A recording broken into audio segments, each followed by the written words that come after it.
warahmatullahi wabarakatuh. Bismillahirrahmanirrahim. Alhamdulillahirabbil alamin. Wassalatu wassalamu ala asrofil anbiya'i wal mursalin Sayyidina wa habibina wa syafi'ina wa maulana Muhammadin wa alihi wa sahbihi ajma'in, amma ba'du.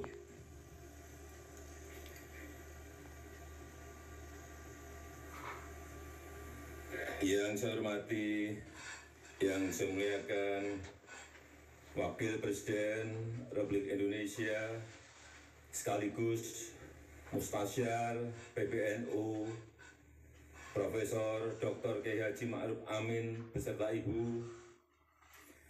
Yang saya hormati, yang saya muliakan Rais Am, Pengurus Besar Nahdlatul Ulama Bapak Kiai Haji Miftahul Ahyar beserta seluruh jajaran Syuriah. Yang saya hormati, yang saya muliakan Ketua Umum PBNU Profesor Dr. Kiai Haji Said Agil Siroj beserta seluruh jajaran Tanfiziah. Yang saya hormati Ketua dan Pimpinan Lembaga-Lembaga Negara. Yang saya hormati Wakil Presiden Republik Indonesia ke-10 dan ke-12 Bapak Dr. Andes Yusuf Kala.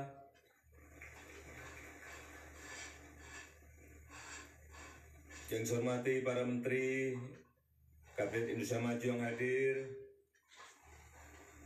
seluruh jajaran Mustasyar PBNU, yang saya muliakan para kiai, para masyayikh, para alim ulama, Gubernur Provinsi Lampung beserta Bupati dan Wali Kota yang hadir. Yang saya hormati seluruh jajaran pengurus wilayah, pengurus cabang, sampai pengurus ranting NU dari seluruh tanah air, peserta muktamar, hadirin dan undangan yang berbahagia. Pertama-tama atas nama pemerintah, atas nama masyarakat, atas nama negara, saya menyampaikan terima kasih dan penghargaan yang tinggi kepada Nahdlatul Ulama yang telah membantu pemerintah dalam menenangkan umat, menenangkan masyarakat dalam masa pandemi ini. Yang kedua juga terima kasih untuk Nahdlatul Ulama yang juga telah mengajak masyarakat untuk mentaati protokol kesehatan dan mengajak masyarakat untuk berbondong-bondong ikut dalam program vaksinasi. Ini saya rasakan betul betapa ajakan para kiai, ajakan para ulama betul-betul berdampak pada meningkatnya keinginan masyarakat untuk ikut vaksinasi. Pada awal-awal program vaksinasi, begitu keluar yang namanya vaksin AstraZeneca, banyak daerah yang tidak mau mengambil. Padahal saat itu stok yang banyak adalah AstraZeneca. Tetapi begitu saat itu ada telepon dari para kiai dari Jawa Timur, Pak Presiden, silahkan semuanya vaksin dikirim ke Jawa Timur, kami terima. Besoknya saya ke Jawa Timur, betul, para kiai berkumpul dan benar-benar semuanya mau menerima vaksin itu. Setelah itu semua daerah satu persatu mau. Inilah pengaruh para ulama, para kiai dalam mengajak masyarakat untuk ikut vaksinasi. Kita tahu di bulan Juli, tepatnya pertengahan Juli, 15 Juli, kita berada pada posisi keadaan yang sangat mencekam. Ngeri saya kalau menceritakan. Semua rumah sakit di Jawa dan Bali penuh. Oksigen kurang. Obat habis, kekurangan. Kasus harian saat itu 56.000. 56.000, sehingga rumah sakit tidak mencukupi. Di lorong-lorong rumah sakit, semuanya pasien-pasien antri untuk bisa masuk ke ICU. Alhamdulillah, berkat dukungan dari NU, kemarin kasusnya Alhamdulillah, hanya 216 kasus per hari di seluruh tanah air. Kalau kita memiliki 514 kabupaten kota, kasusnya hanya 216, artinya di setiap kota dan kabupaten itu hanya ada setengah kasus. Kemudian vaksinasi, sampai hari ini kita telah menyuntikkan 263 juta vaksin kepada masyarakat.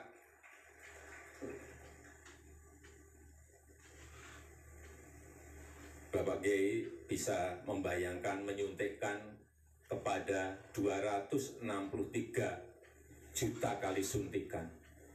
Itu sebuah pekerjaan yang sangat rumit, sangat kompleks.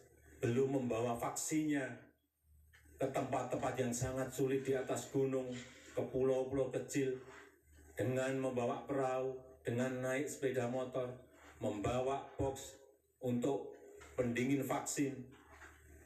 Sekali lagi alhamdulillah kita sudah mencapai 263 juta, dosis pertama 73,9%, dosis kedua 51,8%. Kita harapkan segera bisa mencapai 70% untuk mengejar agar COVID ini tidak menyebar kemana-mana lagi. Dan juga hari ini telah disuntikkan pada anak-anak 6-11 tahun sudah 1 juta. Ini juga kecepatannya sangat bagus sekali, alhamdulillah. Tapi kita tetap harus masih hati-hati, masih harus waspada, karena sekarang muncul varian baru yang namanya Omikron. Telah ada 83.000 kasus di dunia, dan ke negara kita Indonesia juga telah masuk. Sehingga sekali lagi saya sangat mengapresiasi protokol kesehatan didampingi Satgas dalam muktamar ini, dan insya Allah kita semuanya kembali ke daerah masing-masing dalam keadaan sehat. Yang kedua, yang berkaitan dengan ekonomi umat.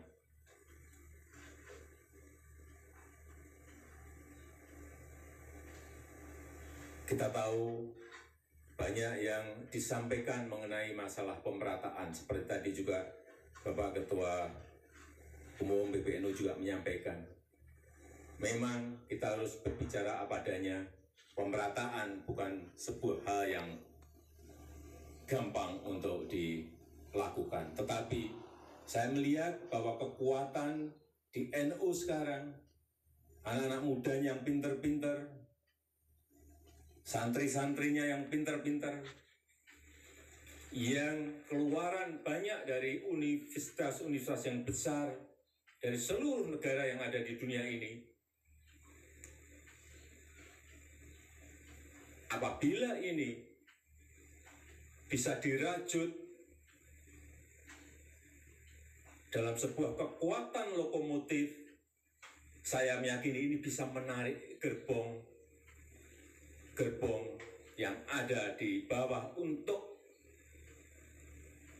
bersama-sama dalam rangka mensejahterakan kita semuanya. Saya menawarkan yang muda-muda ini dibuatkan sebuah wadah, bisa PT atau kelompok usaha, dan pemerintah. Saya menyiapkan, kalau siap, saya menyiapkan konsesi.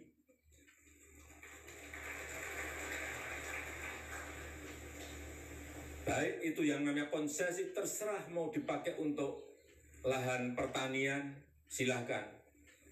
Saya juga ingin menyiapkan konsesi minerba.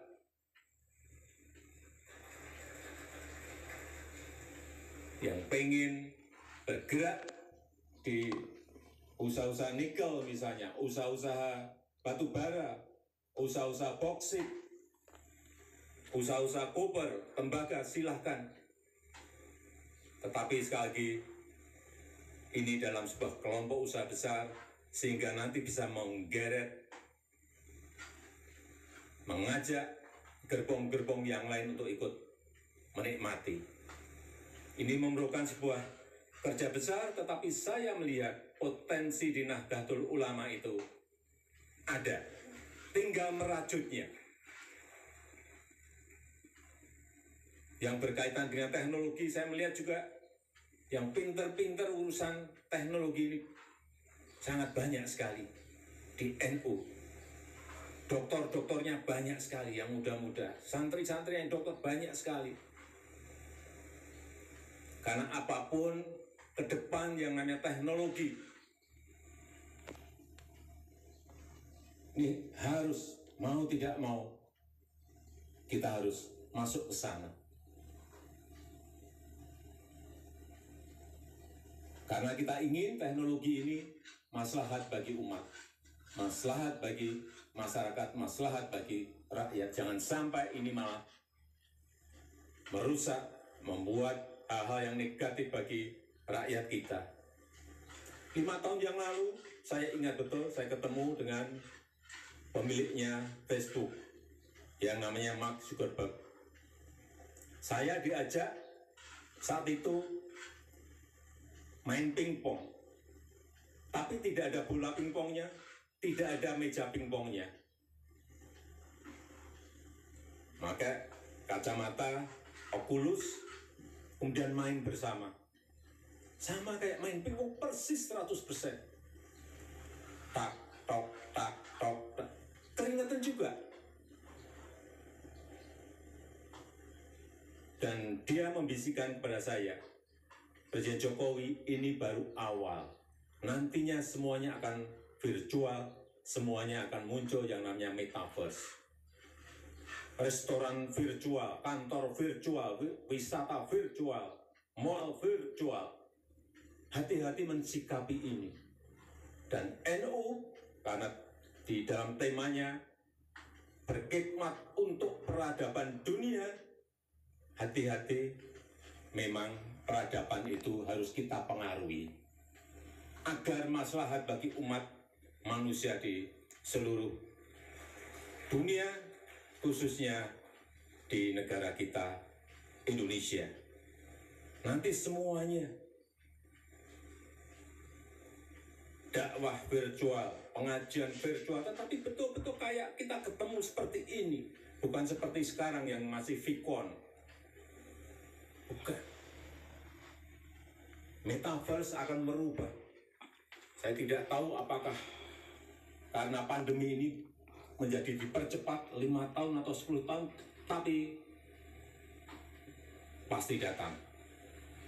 Oleh sebab itu kita semuanya harus siap, dan kita bersama-sama NU untuk peradaban dunia, dan Indonesia sekarang juga memimpin G20, menjadi keketuaan G20, juga ingin mempengaruhi kebijakan-kebijakan dunia yang berpihak pada negara-negara miskin, kepada negara-negara berkembang, kepada negara-negara kecil, kepada negara-negara kepulauan dalam segala hal, utamanya dalam hal digitalisasi, perubahan iklim, dan ekonomi hijau.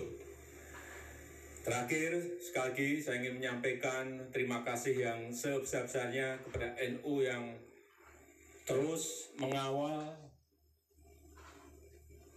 kebangsaan, mengawal toleransi, mengawal kemajemukan, mengawal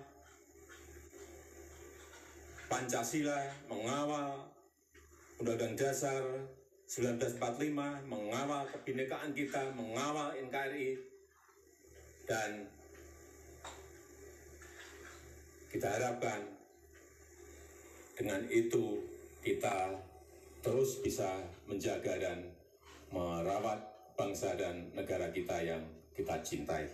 Saya rasa itu yang bisa saya sampaikan pada kesempatan yang berbahagia ini. Dan dengan mengucap Bismillahirrahmanirrahim, pada pagi hari ini saya secara resmi membuka Muktamar ke-34 Nahdlatul Ulama NU. Terima kasih. Wassalamualaikum warahmatullahi wabarakatuh. Dimohon mendampingi Presiden Republik Indonesia saat pemukulan rebana, Wakil Presiden Republik Indonesia, Rois Am Pengurus Besar Nahdlatul Ulama, Ketua Umum Pengurus Besar Nahdlatul Ulama, Menteri Sekretaris Negara, Menteri Agama, dan Gubernur Provinsi Lampung.